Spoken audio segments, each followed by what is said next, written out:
get to it. Good day, everybody, and thank you for tuning in to another episode of Trade Secrets by Tripletote. My name is Antoine Debnam, your host, and I'm here today with a very, very, very talented individual. He goes by the name Marv Stone. He's been in the fashion business, the fashion game for a long time. His specialty, which works good for his customers, is he makes custom apparel for individuals who are into urban wear, streetwear, leathers, jeans, all types of goods. He makes sneakers, he makes dresses, whole jean suits. He's bringing the style back, and I just want to introduce you guys to him and let you know about his journey to success, so that any of you guys out there aspiring to do anything, especially fashion, you'll get some tips from this guy. And I've been able to connect with him for the past year or so, and we've worked together. He's helped me out tremendously.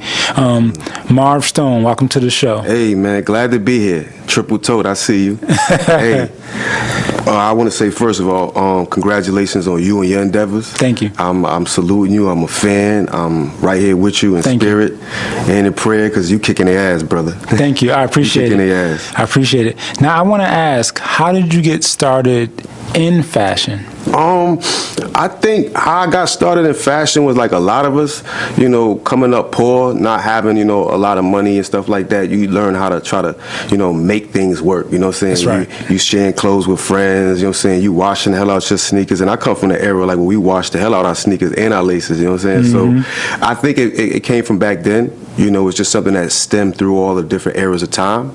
And I was a fiend for like Dapper Dan in the mid 80s, into the 90s, early in the 90s.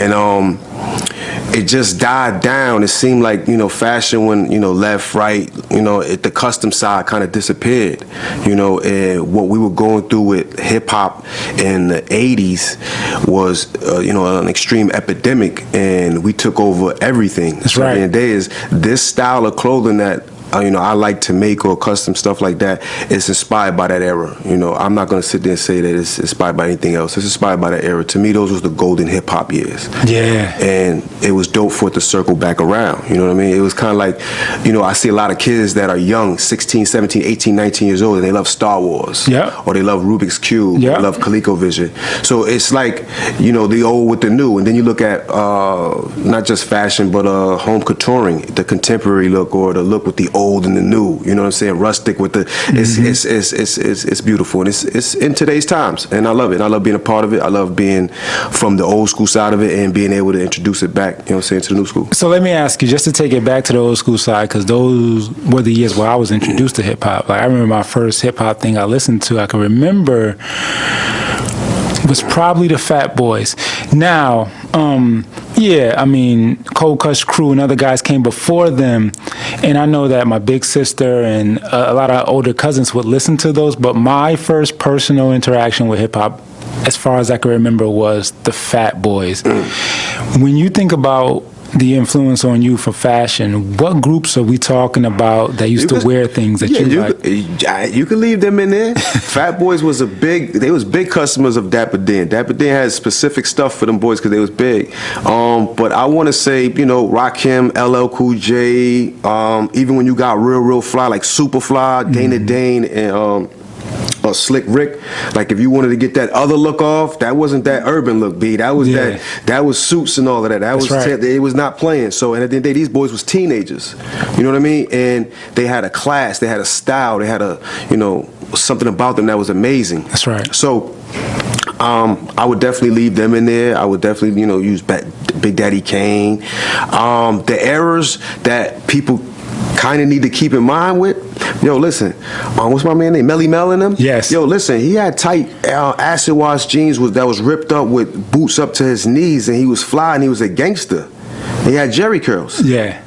So if you look at today's style and today's fashion, you can't really go knock any of these artists that are just expressing themselves and they're doing it through fashion because we've been doing it. Yeah, those same jeans in a boutique in Soho and a boutique on Rodeo will cost $600 today. Absolutely, maybe more, maybe more. But definitely some of those groups, you know, I always thought that those brothers was fly back then, and you know, it just stuck. And as time changes and fashion changes, it's good to see the dominant ones come back. That's right. Yeah. So let me ask you this: do you remember? Can you recall the first thing you altered or designed that was your first fix?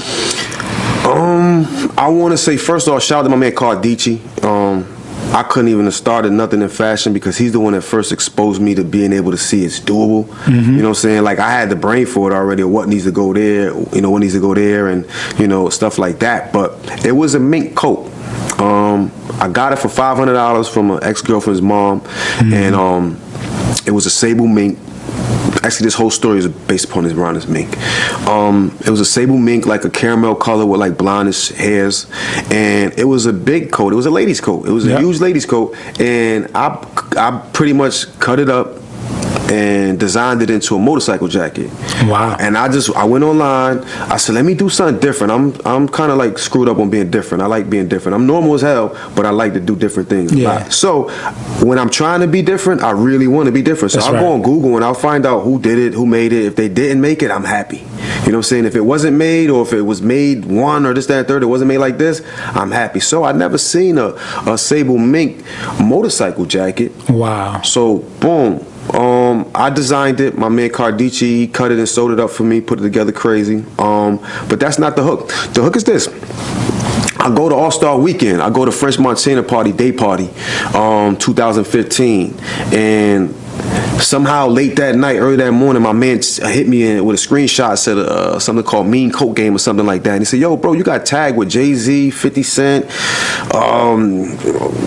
Frenchie, Fabulous, Rick Ross, Meek Mills, Nicki Minaj. Bro, everybody that had something dope. And like they all had coats that was crazy. And I was like, oh, shit. So they were at the party also, and you were one of the Nah, things this All-Star Weekend. It's just All-Star Weekend. Whoever was out with the photography shit was just pretty much snapping. They captured everybody throughout the weekend, and you got cataloged with all these celebrities with your design. Yep.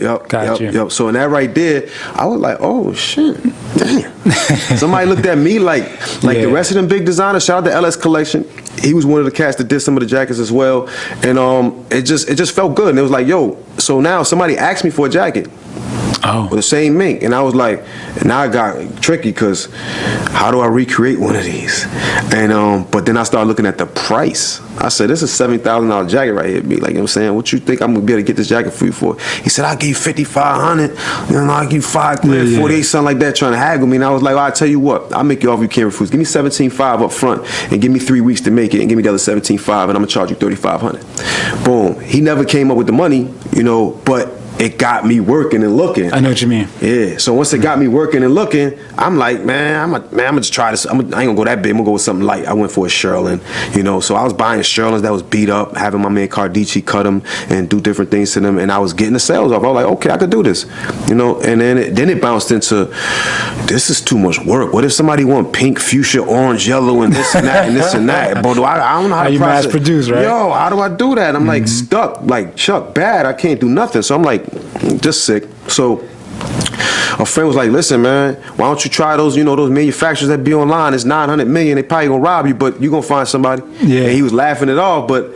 I said, I'm a risk taker. I'll try something now. I ain't gonna send you all my money, but I'm gonna send you a little something. So I got robbed with a couple manufacturers a few times. But one thing I did learn is that there's always someone that wants to do business on your level. Yep. It's just, are you willing to, you know, search for them? Are you willing to put out notices and so they're aware that you're out there? So basically what I did was I started shopping for specific kind of manufacturers that were working with up and coming brands that understood that I'm not buying 200 of these and I'm not getting stuck with those and I'm not doing those. These are the things that all the big companies are crashing for. So I'm staying in my lane, which is customizing. I'm trying to stay, you know, limited pieces, you know, and so long story short, a few manufacturers beat me, and then, you know, I'm Muslim, and a Muslim brother had reached out, and I just felt that, okay, this is a little more comfort. Although, I understand. Although that, you know, it doesn't matter what religion you are, you can still be grimy. But my thing was I had a little comfort with that. So, and that, once I started seeing that, you know, I use my street skills that I've been involved in the streets so long. I said, if this man shows me that he's genuine and he's willing to, you know, go in his pocket in my endeavor, that means he believes and he's trust. The last bad con on that is he's probably just greedy. Yeah. You know what I'm saying? But my point is, if you're willing to come out your pocket and send me something for free, you believe in this or you want to work with this. So basically, long story short, I made him a partner. And that's one of the biggest advantages I have right now. You know, I have, you know, actual manufacturing is reps and scales. It does manufacturing as well. That's awesome. Yeah. So you found this guy through your endeavor to get your products, not mass produced, but just get them duplicated enough to supply your limited run for your customers. Yes. Now the question is, how did you get into manufacturing for other people? Who was your first customer? How did that come about? My first customer, I had a few. I don't know who was the first one. I think my first customer, I think I did bad. I'm gonna be honest with you. I'm here to be honest with people. I think my first customer, I can't remember the brand. I can name a few other ones in a minute, but my first, I was new. I was new at manufacturing. I knew I had the handle. I knew I had the capability. Gotcha. But I didn't know little stuff like, you know, make sure the stitching unit is clean, because the last stitching unit guys did something that used a lot of glue. But I'm going to make this woman, you know, 50 polo long shirts that are white. And the mistake was not making sure the stitching unit was that clean. Simple stuff, just simple stuff that could throw off a whole, you know, order that costs $2,000 or whatever, and then this person might go make $5,000, $10,000 off of it. So I lost that customer, and that was what made me realize that I have to be a lot more sharp on infrastructure and things that are, you know, in manufacturing. So you basically had to do the double task of being artistic in your design, but then you had to become versed in the stitching. What's the stitch? The quarter ends and everything. You had to get versed. Yes. How did you do that? Was that all experimental? Did you go online and research? Did you watch videos? Or? A little bit of all of it, but I think it still goes back to like hypothetically, you have a shirt on right now. It's a sweater. It's a traditional style sweater. It's never going to go out of style, but it has a tweed cut, and that's what you have on your shoulders. But if I didn't know what that was, I wouldn't know that's, you know, that would be that name of that cut or that stitch or this, that, and the third if I didn't see it. You know, I know there's a difference between that and this basic, you know, cut right here. So I started, you know, learning what takes more time, you know, what actually costs more, you know, saying it's more quality. You just start to learn, and after a while you just see things and you just know. It's kind of like you and your business. After a while you get good at it. You can see things before they're about to happen. And it just like I think a lot of it came natural. But I study materials because I don't want to wear something that's itching me. Understood. You know what I'm saying? Women are real good at that. I listen to them because they know every material that feels proper on their body because they're into that. Us, we're a little more rugged. We don't really care about something silky on our skin, but they know. So once you listen to your customers and your people, and you implement that into your decisions, you end up coming up with a decent idea, you know, of what to do, even if you don't know. Now, from the time you started, let's say, experimenting to get your feel for it, not producing product yet, you did the mink, you know, your first, and see how that turned out. You were probably working or something like that at the time, and now you're full on in your business. This is all you do. 100% of your effort is donated to, is actually pushed toward making this thing as big as it can be. Absolutely. When did you make the switch from being like part-time in your business to jumping in full-time, and how would you do that? What was the mental, emotional process to make you jump full in? I'm gonna be honest with you, and this is a little veering off, but I'm gonna stay on key. I'm from the streets, bro. Like, you know what I'm saying? Like, and all the years that I've been in the streets, whether I did good or bad, you know, financially, there's a hauntingness, you know, in the streets. Yep. You look through the mirror, even when you legit, if you ain't doing nothing, you still in the mirror like something wrong. That's not cool. That's not cool. Do you realize all you gotta do is be locked up for 24 hours or a couple hours, and that shit is in your brain forever now? Gotcha. You know what I mean? It's a stigma on it that's not gonna go nowhere. And so if you don't own up to, you know, you changing or doing something else, it's kind of like you are setting yourself up for them same results. Yeah. Again. Yeah. Again, and they don't get easier. They don't get harder. You know what I'm saying? Like, unfortunately, I served 7 years of prison time. It's not my whole life. Some people have done more, but it's not 7 minutes. It's 7 years that I can't get back. So it was like, let's be real. I'm like, Jason, man, come on, man. You smart as hell, man. You better be able to pull something else off because this is life you playing. This is the real game you playing. So I started saying, you know what? While I was away, I've written movies. I've written up countless business plans. I've actually started Reps and Scales away. It was a sneaker first. Oh. The story is a little different, but yes, it was a sneaker first. I designed maybe 60 pair of sneakers, and then when I came home, I seen that Louboutin and all these other brands. They're like, damn, it seemed like they was reading my mind. Like, I'm not free. How did this sneaker just come out? So it was like, so let me know that okay, I can make the stuff that's popping, and time lets you know that okay, this is what's selling. This is what people are coming up with. That's so I said, all right, cool. I'm not gonna trip. You know what I'm saying? I'm not gonna trip. I'm gonna study more materials. I'm gonna study different things that they didn't do with their shoes, like make sure they're comfortable. Spend $1,000 and they're not comfortable.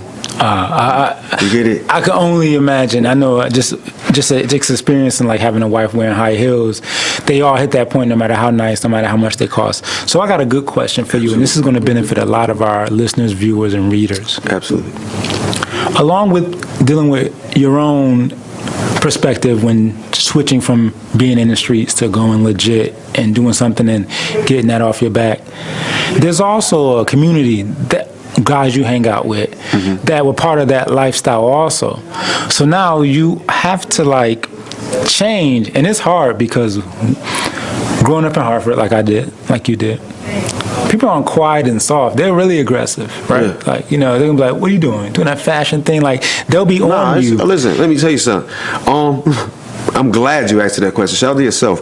Listen, one of the biggest decisions I had to make with all of that, which was one of the smallest decisions because I could care less when you're talking about me and my life. You know what I'm saying? So at the end of the day is, I knew that as soon as the game don't love nobody, let your ass leave and it's gonna fake like it love you, like it wants you to come back.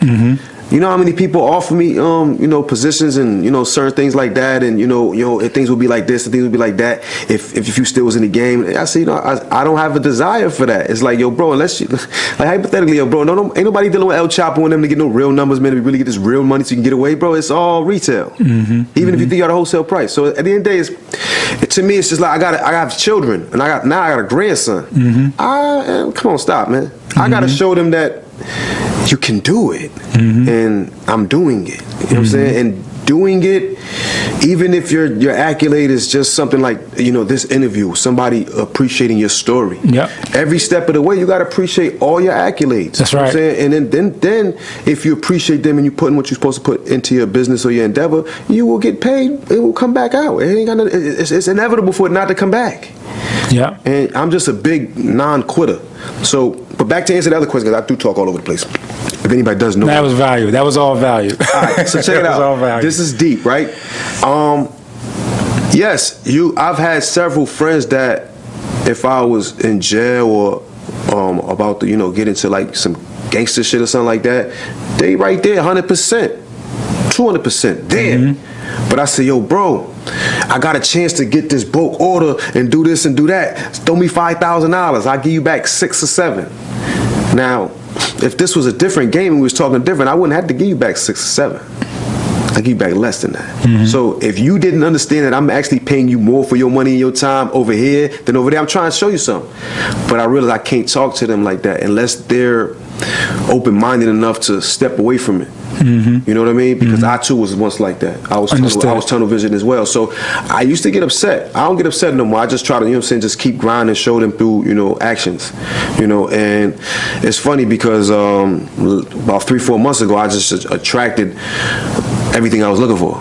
You know what I'm saying? And to the point now that this summer you'll start seeing a lot of the good upgrades and the fruits of the label that have been going behind a lot of the work for the last couple of years. Yeah, and the thing I like about what you do is that you take a grounds up approach toward your craft and your business. You've had opportunities just from knowing you that you could have lifted off and scaled and took an opportunity that would have, let's say, mainstreamed you, just for context. But you chose to build incrementally on the success you had. And I noticed from following you on Instagram, Reps and Scales, that everything you do builds. So even as you see who's watching, or as I see the people that follow you, it's all building gradually but steady. It's not like here today, going tomorrow. And it's because the way you conduct your business is not like here today, going tomorrow. Yeah. You build on it step by step by step by step. There are times when it gets hard. How do you manage those times when you, not say, you may not feel like quitting, but it's not flowing easy? How do you manage those times? That's a real good one, because believe me, all you people out there, you have to love what the hell you doing that much. Yeah. Bottom line. Yeah. You gotta love what you're doing that much, and you have to be passionate about it. That it's like your children. No matter what they do that's negative or bad, that's your child. You're gonna deal with it. And guess what? You're gonna try your best no matter what. Yeah. I look at it like that. Somebody once asked me, say, how do you consider your business? I said, like my daughter. They said, why you say that? I said, like my daughter. I'm overprotective of her. I want to, it's like I have a little boy, he's a little tough. I could be a little bit more rugged about him, but you know what I'm saying? My little daughter, I got to watch who's coming near her. I got to watch a little bit more. So it's a little bit more of a princess vibe, you know? And, you know, he said, yo, that's a good analogy. I said, but I don't look at it no other way. So when you come at me with those greedy fingers, or you come at me with your wants or what you're looking to get for out of Reps and Scales, I end up looking at you like, what's up with you, man? What you really looking for? What you want over here? What can I do for you? You know what I'm saying? Because it's self-explanatory over here. I think what I like most about your story, again, knowing you personally, I know we can't unfold everything in a short period of time we have right here, but I love that you did the simple yet the most powerful thing of you just switched the perspective on your hustle. Yeah. You just switch the perspective. Use the same energy you were using before in a different way. Yeah. Use the same street smarts, obviously, that you used before, just in a different way. Yeah. And you use the same ability to connect with people. Absolutely. That you had before, you just used it in a different way. So you did one thing, one shift of perspective, and all the energy you had over there in life one became foundational. And it's not as hard maneuvering in life two, because there's not the consequences of that's in life one. Hey. And you just took off. Yes, I want to say, man, the word stay down, like, you know, that people use a lot, you know, a lot of terms in the urban community about, you know, that's sticking to it. And if you're going to stick to it, you got to dump your life into it, man. And you know that. 100%. And anybody else out there, you know, listen. If you got to stick with it, once you find out that it makes money and you find out you're just not wasting your time and it's something that the people need or want, or there's a use for it, and you have a niche, your ass better not quit, man. Yeah. Because it's about to happen. It's like, shout out to Fat Boy SC. He has a clip that's on one of my man's pages today, and it was like, he's whispering to somebody and you only see the side of him, and he's like, yo, you almost there. Don't go with her. Whatever he says, don't do that. You almost there. Like, don't quit. You almost there. You a couple of moves away. Because what he's saying is, you might not be making it to where I'm at, but you about to make it to that level where you can look back and say, yo, I done it. Oh shit, I ain't never looking back. Because you got to get that I ain't never looking back. You got to get there. You got to get there, because you got to get there. But as long as you keep looking back, you're gonna keep looking back. You got to get there. Yeah, so you got to get to that point where I don't want to look back. It's like cell phone reception. Like, if your cell phone reception is intermittent because you keep looking back and looking forward, trying to develop and trying to consider what other people think, you got to get that blackout, that blinders, that blind faith. Once you test to make sure you got something, you know how to price it and stuff. After that, you really got to get that blind faith and just go all the way in, strong signal, and just keep going. And the people, listen, your family not gonna help your ass. I love my family to death. You know, don't get me wrong, they help when they can help when they help. But the people that you think that's going to like be your biggest supporters when you put your plan together, don't be upset. They not gonna be there. You know what I'm saying? They not gonna be there. It's a couple of, and if they do, you blessed. You real blessed. Like, you know what I'm saying?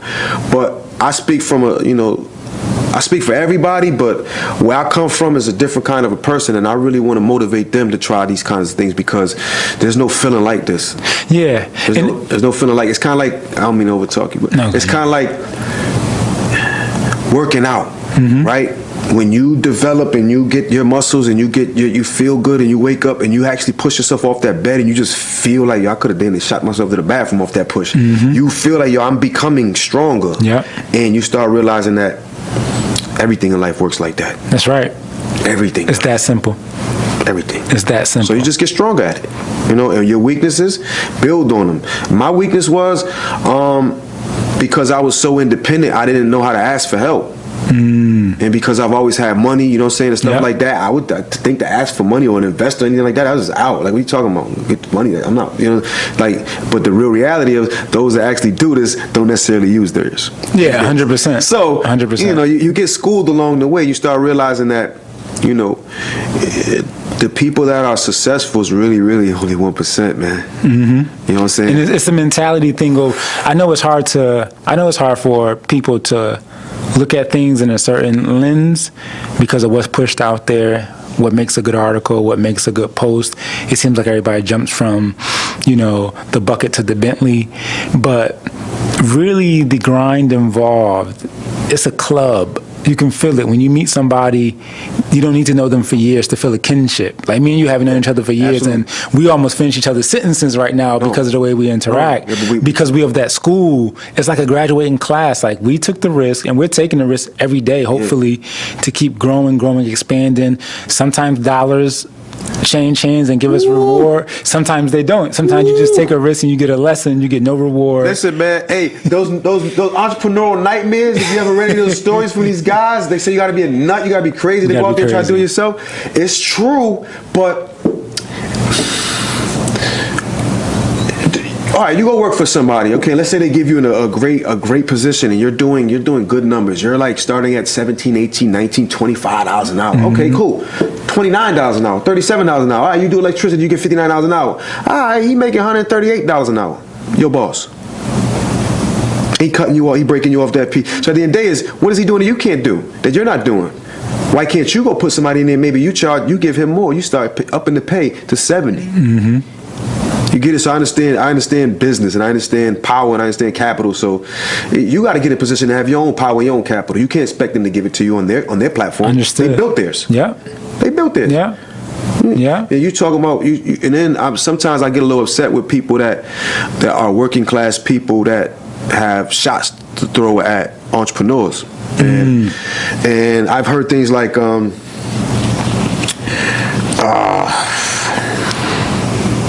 I heard something like somebody mentioned that, yeah, you're going to go 2, 3, 4 years without nothing. Your family's going to suffer, this, that, and the third, this, that, and the third. At least I'll be able to put food on the table, this, that, and the third, for the next. And I was like, yeah, but after the third, fourth year, even if it takes him 5, and he gets there, the rest of the life is over. You're still going to be like that for the rest of your life. Yeah, it's a lopsided return. Like, you get nothing up front. No risk, no reward, though. Yeah, but then on the back end, it's like compound interest. Your first investments into the fund or the account, because the investments get smaller, but over time, as you invest more, those payments, those returns with that interest get greater and greater, and they make the money flip a lot. Absolutely. And somebody was, telling me about a 401k, and I'm like, yo, that's cool if that's what you want to do, but to me, money sitting in that's like money sitting in a shoebox that just gets to make a few pennies on a dollar from time to time.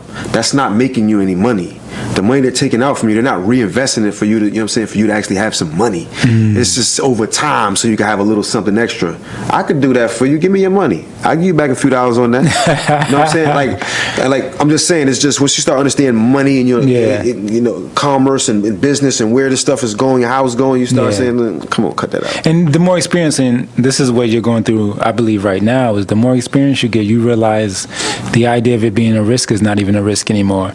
True. Because everything you built, it's like splintered. Like, if one aspect of it doesn't work, you already built up. I make close for other people also. Yeah, wild bridges, yes. Yeah, and the relationships you built also give you that stability that you can't get. Absolutely. And hold on. This is something that's, in case we slip up. Listen, when I got into this, I had 5 different businesses in mind. How could I blend them into one? And I used to work for MCA. Well, I actually work for myself for MCA, which is Motor Club of America, and I learned some marketing tools on how to sell, their product online. And I said, damn, if I ever had a product of my own and was able to get my own affiliate marketers. And then one day it hit me. I had a fur bag and a bikini set, and I spoke to a model on Instagram, and I was like, "Yo, I'd love to sign you to a fashion product placement deal, such and such, such and such, such and such." And I plugged my website up to her bio, bro. 1,400 people came through the site in about 30 hours. Wow. So I started saying to myself, no, I got it figured out. I don't need Google. I don't need all that stuff. I don't need you people. I got it. It's the same game. I figured it out. Yeah. Because I'm looking for a funnel that fits what I got. But what I got changes. That's right. So let's just say I want to make geek wear on a geek site. All right, I can make geek stuff. I'm a customizer, bro. Like I'm not stuck in the 50,000 pieces. I will never do that unless you buy them. And what I like about your fashion line and your abilities and your artistic skill is that you got a variety of customers. Even though people probably know you most for urban wear, you got a variety of different. I've seen you make like night dress, like cocktail dresses, not just streetwear. Absolutely. And so you have gowns, suits, sneakers, tuxedos, the bags, yes, which I like, the bombers, absolutely, that's one the of my leathers, favorites. That's one of my which I like. So, what is next for you for Reps and Scale? What's next for you? Great question.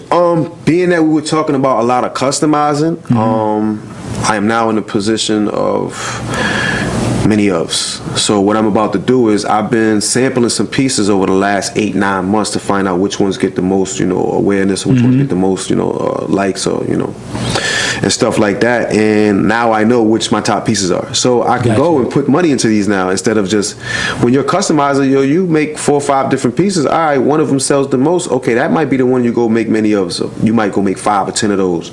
So now I'm moving into stores. I have some stores that have accounts with Reps and Scales for next year. Awesome. I have a couple of fashion product placement deals with a couple of huge models and public figures on Instagram.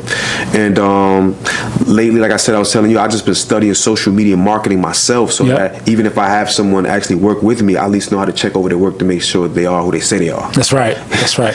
Now, people that want to know more about you and want to actually see the fashion, cop the fashion, and actually connect with you if they need actual help on their line, where can they reach you? Well, Reps and Scales, REPS_AND Scales, Reps and Scales on Instagram, Reps and Scales on Facebook. Anywhere you put Reps and Scales at, man, I got DMs all over, man. I'm direct. You can hit me. I'm not a weirdo. You know what I'm saying? Just don't waste my time with weird inquiries that's evident, that's out there already and stuff like that, because I get too many of those and it's stressful, and like you might really be the truth and not get overlooked or something because how you came at me or whatever. Got you. Now I really appreciate you coming on the podcast. I really appreciate being here. You crazy, man. Sharing your story. You're definitely inspiring a lot of people out there. You know what I mean? Because a lot of people have artistic abilities but don't think they can make a living off of it. You're 100% proof that it's possible. Listen, it's funny that I think that fashion probably just made the most new entrepreneurs in probably the last 5 years than any other business. Oh yeah, probably. I think so. Because listen, I'm watching. Just on my Facebook page alone right now, don't get me wrong, there's plenty that already been doing things, but I just watched in the last 90 days, maybe 5 to 7 different up and coming brands. You know what I'm saying? That's coming up. To me, I'm looking at it like, this is dope. This is dope. And if I can help them in any kind of way and show them something, if we can make money together or do business together, I'm around and I'm all for it. I'm not somebody that's trying to be the baddest designer. Understood. That's one thing, get clear. I am not the baddest designer out. That it don't even cross my mind. Period. I don't even look at it as that. I just look at it, I'm expressing myself through creating these pieces. And if this was something that you liked, you know what I'm saying, boom, we're going to make it for you. And if you have something that you want to express, our service will help you get that out there. So. Isn't it great to be able to make your art in peace? Yeah. You're not competing with anybody? I'm not. That's awesome. I'm not. Listen, don't get me wrong. It's a competitive game. You know what I'm saying? I understand. It's competitive, but I don't have anybody that say, "Oh, this designer right here, he just made that. I'm about to kill him with this." Yeah, no. You compete on business, not the design of your clothes. Right. What I do is, don't get me wrong, I might look at his piece and say, "Oh, he bodied that." I'm inspired. So he went right. I'm going left. Yeah. That's all.